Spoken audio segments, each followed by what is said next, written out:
ایک جنگل میں بہت سارے جانور رہا کرتے تھے، لیکن وہ سب آپس میں لڑتے رہتے۔ ان جانوروں میں 2 گروہ بن گئے تھے، ایک چوپاؤں کا اور دوسرا پرندوں کا۔ ان دونوں گروہوں نے روز روز کے جھگڑوں سے تنگ آ کر فیصلہ کیا کہ ہمیں ایک بادشاہ چن لینا چاہیے جو ہمارے جھگڑوں کا فیصلہ کر سکے۔ لیکن اس بات پر بھی ایک ہنگامہ کھڑا ہو گیا کہ بادشاہ کا انتخاب کیسے کیا جائے۔ پرندوں کا اصرار تھا کہ بادشاہ کوئی پرندہ ہونا چاہیے، لیکن جبکہ جانوروں کا کہنا تھا کہ بادشاہ جانوروں میں سے ہونا چاہیے۔ شیر نے بادشاہ ہونے کا دعویٰ کر دیا، پرندوں کی طرف سے عقاب نے اپنی خدمات پیش کی، لیکن مسئلہ جوں کا توں رہا۔ چوپائے اپنے ساتھیوں کی حمایت و تعریف میں لگے ہوئے تھے اور پرندے اپنی اہمیت جتا رہے تھے۔ اس بحث کے دوران چمگادڑ کا رویہ عجیب و غریب تھا۔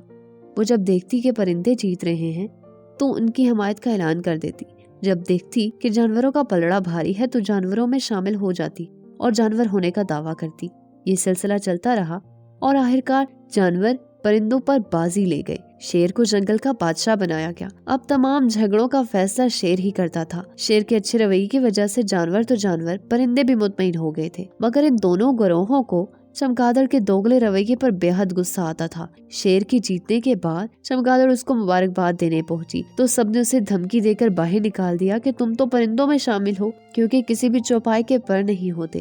چمگادڑ دوڑتی پیٹتی پرندوں کے پاس پہنچی اور کہا کہ چوپاؤں نے مجھے مار بھگایا کیونکہ میں جانور نہیں ہوں۔ لیکن پرندوں نے اس کا مذاق اڑاتے ہوئے کہا کہ تم چوپاؤں میں شامل ہو، پرندے تو انڈے دیتے ہیں جبکہ تم اپنے بچوں کو دودھ پلاتی ہو۔ یہ کہہ کر سب نے اسے وہاں سے مار بھگایا۔ چمگادڑ نے بہت کہا میں پرندوں میں شامل ہوں، مگر کسی پرندے نے اس کا ساتھ نہیں دیا۔ اس کے بعد وہ چمگادڑ کی زندگی تنہا گزرنے لگی۔ وہ اب بھی تنہا ہے اور اپنی بری عادت کی سزا بھگت رہی ہے۔ جب کبھی وہ خود کو مجرم سمجھنے لگتی ہے تو سزا کے طور پر درخت سے الٹی لٹک جاتی ہے اور روتی ہے۔ پھر سب پرندے سو جاتے ہیں تو رات کے سناٹے میں باہر آ جاتی ہے کہ کہیں کوئی پرندہ دیکھ نہ لے۔